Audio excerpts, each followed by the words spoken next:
नमस्कार दोस्तों, हमारे SMBJ चैनल में आपका बहुत बहुत स्वागत है। शिक्षा मित्रों से संबंधित जानकारी पाने के लिए हमारे चैनल को सब्सक्राइब करें तथा बेल आइकन दबाएं ताकि आने वाली वीडियो की नोटिफिकेशन आपको सबसे पहले मिलती रहे।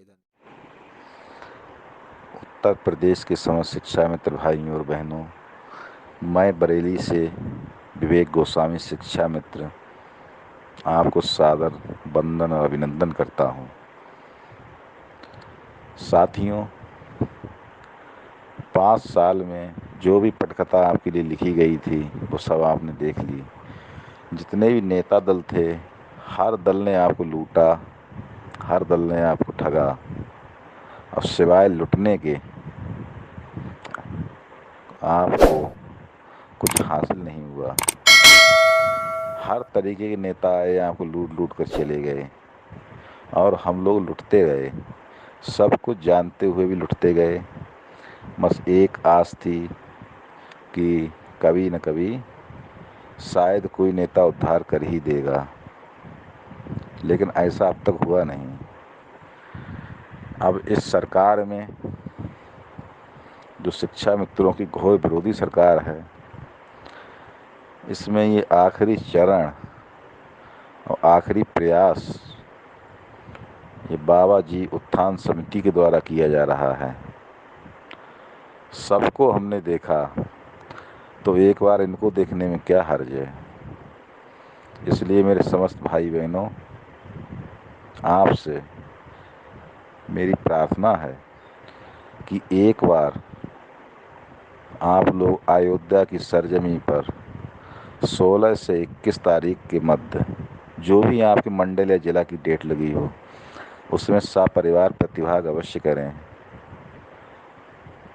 आर्थिक तंगी अगर है, चंदा देने के हैसियत नहीं है अगर आपकी, कोई बात नहीं, केवल किराया अपना जुटाकर अपने खाने के लिए घर से ले जा 2 दिन जैसे भी आपको काटने हैं अपने वहाँ जाकर काट लीजिए।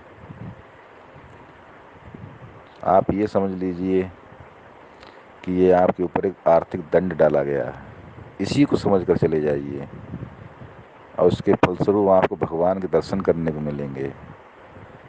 आज तक आपने अयोध्या या अयोध्या मंदिर नहीं देखा होगा, तो क्या पता भगवान राम के दर्शन इसी बहाने आपको हो जाएं। हो सकता है आपकी जो मन में विचार उठ रहे हैं, तो कुछ ना कुछ तो आपको सर मिलेगा ज़रूर, क्योंकि अगर मिलना नहीं होता तो समस्त संविदा कर्मियों के साथ आपका भी मानदेय अब तक बढ़ गया होता। आपका मानदेय कुछ ना कुछ सोच कर रोक रखा है, वहाँ से कुछ घोषणा की जाएगी, ऐसी घोषणा होगी जिससे हर व्यक्ति संतुष्ट होकर आएगा। ऐसा नहीं है कि टेट को कुछ मिलेगा, नॉन टेट कुछ मिलेगा, हर तबके को अच्छा से अच्छा मिलेगा, ऐसा मेरा विश्वास है। अब विश्वास पे ही दुनिया कायम है। इसलिए साथियों, किसी नेता के, किसी अपने साथी के या किसी अन्य विरोधी पार्टी के कार्यकर्ता रूपी शिक्षा मित्र के बहकावे में ना आए। वो आपको बरगलाएंगे कि 3 महीने और रुक जाइए, 3 महीने बाद पहली कैबिनेट में आप मास्टर बनेंगे। तो खुद ज़रा दिमाग लगाइए, आप नई शिक्षा नीति लागू हो जाएगी 1 अप्रैल से, उसमें सारे नियम बदल जाएंगे, तो आप कैसे अध्यापक बन जाएंगे। हाँ, आपका सहूलियत के लिए आपका मानदेय ज़रूर कोई भी सरकार कितना भी कर सकती है, लेकिन ये 3 महीने जो हैं, इसमें अभी नई शिक्षा नीति लागू नहीं हुई है। अभी विशेष राज्य को दर्जा छूट है, वो चाहे कुछ भी कर सकती है, चाहे तो आपको नियमित कर सकती है या आपको बाहर कर सकती है। इसलिए किसी के बहकावे में ना आए। नेता नहीं चाहते हैं आप परमानेंट मास्टर बने या आपका काम परमानेंट हो जाए, किसी तरीके से आप इनके चंगुल से निकल जाएं। ये आपको अपने चंगुल में फांसे रहना चाहते हैं। शाही जी ने जो 2-4 दिन पूर्व ऑडियो डाला है, वो ऑडियो सुनकर मुझे बहुत हंसी आई। मैंने सोचा, मैंने इस बार लगता है तीर निशाने पर लग गया है, इसलिए शाही जी बौखला गए, क्योंकि शाही जी चाहते थे कि इनका मानदेय 11,000 रुपये हो जाए, जिससे बहुत बड़ी आर्थिक बोझ इनका कम हो जाएगा। क्या बेवकूफ़ी है। आज की महंगाई के दौर में शिक्षा मित्र का दिन का खर्चा 1,000 रुपये है। अब वो 1,000 रुपये 30 दिन में बढ़वा कर कह रहे हैं आर्थिक बोझ कम हो गया। 30 रुपये पर डे बढ़वा कर। विचारणीय प्रश्न है। जब सरकार ने अभी विगत माह आपकी घोषणा मानदेय बढ़ाने की उसके हिसाब से आपके 982 रुपये बढ़ रहे थे। इतने शाही जी खुश हो गए, इतने खुश हो गए कि उन्होंने धन्यवाद ज्ञापित कर दिया कि माननीय मुख्यमंत्री जी, आपको धन्यवाद, आपने हमारी आर्थिक स्थिति सुदृढ़ कर दी। अरे बेवकूफ़ी की हद है। 900 रुपये में कौन सी आर्थिक स्थिति शुद्ध हो जाएगी। ये तो मनरेगा कर्मचारी भी आजकल 400 रुपये लेकर काम कर रहे हैं, उनके भी 12,000 रुपये हैं। आप तो शिक्षक हैं, शिक्षक की श्रेणी में हैं। 5 साल में आप कुछ नहीं करा पाए, केवल शिक्षा मित्रों को चूतिया बनाने के सिवा। आपसे तो बढ़िया वो गाजी जी हैं, जिनके बस में नहीं था तो उन्होंने मैदान छोड़ दिया। शांत होकर बैठ किसी शिक्षा मित्र को बेवकूफ़ तो नहीं बनाया। हाँ, ये बात सही है कि आपने भी लूटा, उन्होंने भी लूटा, लूटा सबने हम लोगों को। सबकी तिजोरियाँ फुल हो चुकी हैं। नए नए आपके अनुसार नए नए नेता पैदा हुए, अब जितना आपने लूटा उतना उन्होंने लूटा। आपने भी फर्जी चेक बना बना के 25-25 लाख रुपए एक एक हफ्ते में पैदा किए हैं। फर्जी अकाउंट ट्रांसफ़र दिखा दिखा के 50 लाख रुपए कि हर इस साल वे को ट्रांसफ़र कर दिए।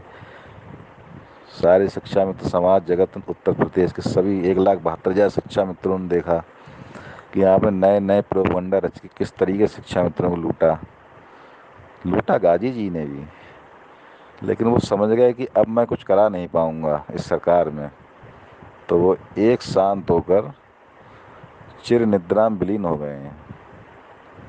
उनको पता है जब उनके मौके की सरकार आएगी तब वो कुछ ना कुछ फिर सोचेंगे, फिर अपना कदम बढ़ाएंगे। लेकिन आपने 4.5 साल तक शिक्षा मित्रों को सिवाय बेवकूफ़ बनाने के किया कुछ नहीं। आप लेटर यहाँ कुछ और दिखाते थे कि हम ये मांग मानने जा रहे हैं, और बाहर निकलता कुछ और था कि हमारा मानदेय बढ़ा दिया जाए। यहाँ आप सैलरी की बात करके जाते थे कि हम सैलरी पूरी लेने जा रहे हैं, और लेटर कौन सा निकलता था बाद में, जिसका जवाब आता था कि आपने मानदेय 1,000 रुपये बढ़ाने की मांग की। तो इसलिए भाई, शिक्षा मित्रों को आप जैसे नेताओं की अब आवश्यकता नहीं रह गई है। इसलिए आप शांति से अपनी 10,000 रुपये की नौकरी करें और हम लोगों को भी करने दें। 16 अक्टूबर से 20 अक्टूबर तक जो भी होना होगा वो हो जाएगा। 21 अक्टूबर की शाम तक हर एक शिक्षा मित्र को पता चल जाएगा कि उनका भविष्य क्या है। इसलिए कृपया करके किसी भी शिक्षा मित्र को अयोध्या जाने से कोई भी शिक्षा मित्र, विरोधी शिक्षा मित्र के ग्रुप में घुसे हुए बहरूपियों और विपक्ष पार्टी के चमचों, कृपया करके 6 महीने शांति बनाकर अपनी सरकार तुम लोग आने का इंतज़ार करो, और हम लोगों का काम इसी सरकार में हो जाने दो। क्या पता खुदा न खास्ता सरकार कहीं नहीं बनी आपकी, तो इन शिक्षा मित्रों का भविष्य क्या होगा, इसका जवाब किसी के पास है क्या। इसलिए कोई भी शिक्षा मित्र किसी नेता से पैसा मांग कर नहीं जाएगा, ऐसा मेरा मानना है। इसलिए आप लोग कृपया करके शांति का दान दें और शांत बैठकर शिक्षा मित्रों को यज्ञ को सफल बनाने दें। कोई ज़्यादा लंबा समय नहीं है, 20 दिन का समय है। 20 दिन भी अब नहीं बचे हैं। 15-16 दिन में सब पता हो जाएगा शिक्षा मित्रों का भविष्य क्या है। इसलिए मैं जिला बरेली से विवेक गोस्वामी अपने समस्त उत्तर प्रदेश के शिक्षा मित्र भाइयों और बहनों से निवेदन कर रहा हूँ कि आप लोग किसी के भी बहकावे में ना आए। अगर आज आपको आपके माता पिता भी मना कर रहे हैं तो समझ लीजिए वो भी आपको पथ विचलित कर रहे हैं। इससे ज़्यादा मैं आप कुछ कह नहीं सकता हूँ। इसलिए करबद्ध प्रार्थना और निवेदन है, कृपया करके अयोध्या अवश्य पहुँचें। पैसे ना हो अपने दोस्तों से उधार ले लें, ज़्यादा बजट नहीं है तो ट्रेन से चले जाएं, अपना खाना घर से बांध ले जाएं, लेकिन जाएं अवश्य। ये मैं अपने भले के लिए नहीं, सबके भले के लिए कह रहा हूँ। इसलिए कोई मन में शंका कुछ भी हो, आप ये मान लो कि हमारा काम 1% होगा, 99% नहीं होगा, 1% के लिए ही आप जाएं, लेकिन जाएं ज़रूर। इस बार अगर नहीं पहुँचे तो इससे आगे मैं कुछ कहूँगा नहीं, क्या पता कही बात क्या हो जाए। जय शिक्षा मित्र, जय शिक्षा मित्र संगठन एकता, जय श्री राम।